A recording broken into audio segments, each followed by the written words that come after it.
मित्रों, मैं हूं बिस्मिल्लाह आफ्ताब आलम। आप देख रहे हैं उर्दू हिंदी नॉलेज चैनल। और आइए फटाफट बात करते हैं वन लाइनर क्वेश्चन आंसर में ही।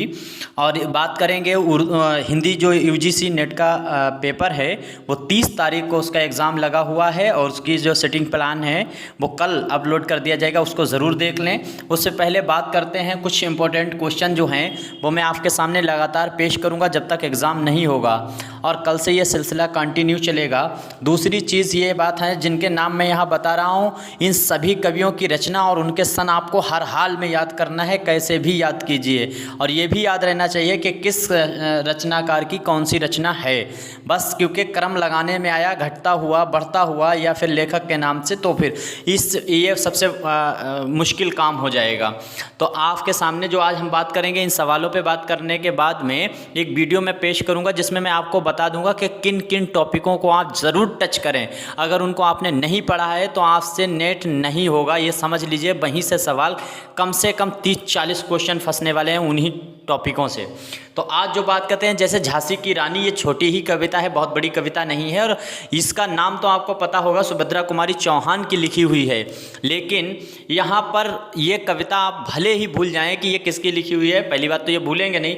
दूसरी चीज़, इनके जो हस्बैंड हैं उनका पेशा क्या था, यहाँ पर पेशा लिखा हुआ है, ये गलत लिखा हुआ है। पेशा, उनका काम क्या था, वकालत, ये पूछा जा सकता है, इसको आप हर हाल में याद रखना है। दूसरी चीज़, इनका जन्म किस सन में हुआ। जन्म तो आप हर किसी जो लेखक और लेखिका और जो लेखक गद्य और पद्य में शामिल हैं उन सबका तुमको याद होना चाहिए क्रमबद्ध। तो सुभद्रा कुमारी चौहान हैं, ये 1904 में ही पैदा हुई थी और इसी सन में अपनी काव्य रचना करना शुरू की थी माखनलाल चतुर्वेदी ने। इसके बाद में 9 साल की उम्र में, उम्र भी आपको याद रखना है और नाम भी याद रखना है, सुभद्रा कुमारी चौहान जो हैं उनकी 9 साल की उम्र में उनकी कविताएं मर्यादा जो है पत्रिका में प्रकाशित हुआ करती थीं। ये पत्रिका का आपको नाम याद रखना है। इसके बाद में त्रिधारा रचना का नाम याद रखना है, ये भी सुभद्रा कुमारी चौहान की लिखी हुई रचना, काव्य रचना है। इसके बाद में सभा के खेल, कहने का मतलब इनकी सभी रचनाएं आप पढ़ लें, मगर जो 2-3 रचनाएं मैंने आपके सामने रखी हैं इनको तो याद ही रखना है। तो सभा के खेल जो है ये भी रचना सुभद्रा कुमारी चौहान की रचना है। अब इस रचना के बाद में आगे जो मुकुल, याद रखना, मुकुल सुभद्रा कुमारी चौहान जी हैं, इनकी कविताओं का संग्रह है। संग्रह कौन सा है और खाली कविता कौन सा है, ये नाम अलग अलग आपको याद रखना है, जिसमें इस संग्रह में 39 कविताएं शामिल हैं। इसके बाद सुभद्रा कुमारी चौहान को एक अवार्ड मिला था, एक पुरस्कार मिला था, शेक्सपियर। ये पुरस्कार आपको याद रखना है, इसी काव्य संग्रह पर मिला था, मुकुल काव्य संग्रह पर इनको प्राप्त हुआ था। बस इतनी चीज़ें इनके बारे में आपको याद रखनी है। इसके बाद में बालकृष्ण शर्मा नवीन जो हैं, इनका जन्म आपको याद रखना है 1897 में हुआ था, और 1897 में इनकी जो जन्म जो है वो ग्वालियर शहर में हुआ था। सभी के नाम, शहर के नाम और पिता का नाम आपको याद होना चाहिए।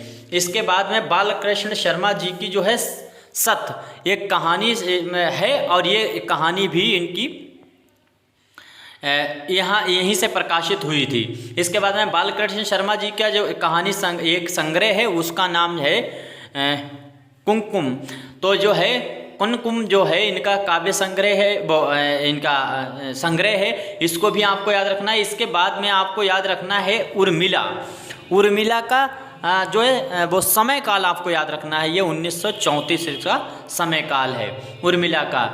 इनकी सबसे अंतिम रचना कौन सी है, इसको भी आप याद रखना। सबसे अंतिम रचना इनकी है हम विश्वव्यापी जो हैं जन्म से, ये इनकी रचना का नाम है, जो ब्रैकेट में लिखा हुआ है, ये रचना आपको याद रखनी है। इसके बाद माखनलाल चतुर्वेदी का जन्म आपको याद रखना है। इनका जन्म 4 अप्रैल 1888 को मध्य प्रदेश में हुआ था। इनका भी जन्म याद रखना है, स्थान याद रखना है, और इनका 4 अप्रैल 1888 भी, 4 अप्रैल भी आपको याद रखना है। क्रम में अगर लगाने को दिया तो ये सबसे मुश्किल और सबसे टफ काम ये होता है। तो 1888 में ही भारत के, याद रखना, हिंदुस्तान के पहले शिक्षा मंत्री मौलाना अब्दुल कलाम आज़ाद, उनका भी 88 में ही जन्म हुआ था मक्का में, और उनका जो डेथ थी, जो उनकी मृत्यु थी वो 1958 में हुई थी, और 1888 में वो पैदा हुए थे। यहाँ पर माखनलाल चतुर्वेदी के पिता का नाम नंदलाल चतुर्वेदी है, वो भी आपको याद रखना। माखनलाल चतुर्वेदी ने 1904 में कविताएं लिखना प्रारंभ किया था, सन याद रखना 1904। दूसरी चीज़ याद रखनी है कि 1904 में ही सुभद्रा कुमारी चौहान की जन्म भी माना जाता है। इसके बाद में माखनलाल चतुर्वेदी ने 1905 से ही इन्होंने प्रभा नाम का पत्र निकलना प्रारंभ किया था, और ये खंडवा से निकलता था। खंडवा स्थान आप याद रखना है। ये पत्र कहाँ से निकलता था? 1905 में निकला है। कहाँ से निकला है? खंडवा से निकला है। पत्र का नाम क्या है? प्रभा। किसने निकाला था? ये आपको याद रखना। दूसरी चीज़ याद रखना है, 1918 में इस पत्र का प्रकाशन स्थल जो है वो बदल गया था और कानपुर हो गया था। ये भी आपको याद रखना है कि इसका स्थान बदल गया और कानपुर हो गया था। और जो है करमवीर एक पत्र था, उसमें भी संपादक के पद पर रहे हैं माखनलाल चतुर्वेदी, और इसका जो है करमवीर जो प्रकाशन जो हुआ करता था ये जबलपुर से हुआ करता था, और करमवीर प्रकाशन पत्र के संपादन जो पद पे ये थे, उस पद से इन्होंने 22 नवंबर 1922 को त्यागपत्र दे दिया था। तो ये बातें इनके बारे में याद रखना है। बाकी इनकी रचनाएं आपको याद रखनी है, ज़्यादा नहीं पढ़ना है, बस रचनाएं इनकी आपको याद होना चाहिए। क्या क्या आ सकता है या कहाँ से टॉपिक बन रहे हैं, वहीं से हम सिर्फ सवाल आपके सामने रखेंगे। बस आप वहाँ से देखते रहें। और मेरी वीडियो का देखने का मतलब ये नहीं है कि आप वीडियो देखने के बाद में पढ़ना बंद कर दें। पढ़ते रहें, किताबों से पढ़ते रहें, लेकिन जो हम डाल रहे हैं वो भी रचनाएँ आप अपने दिमाग में रखें।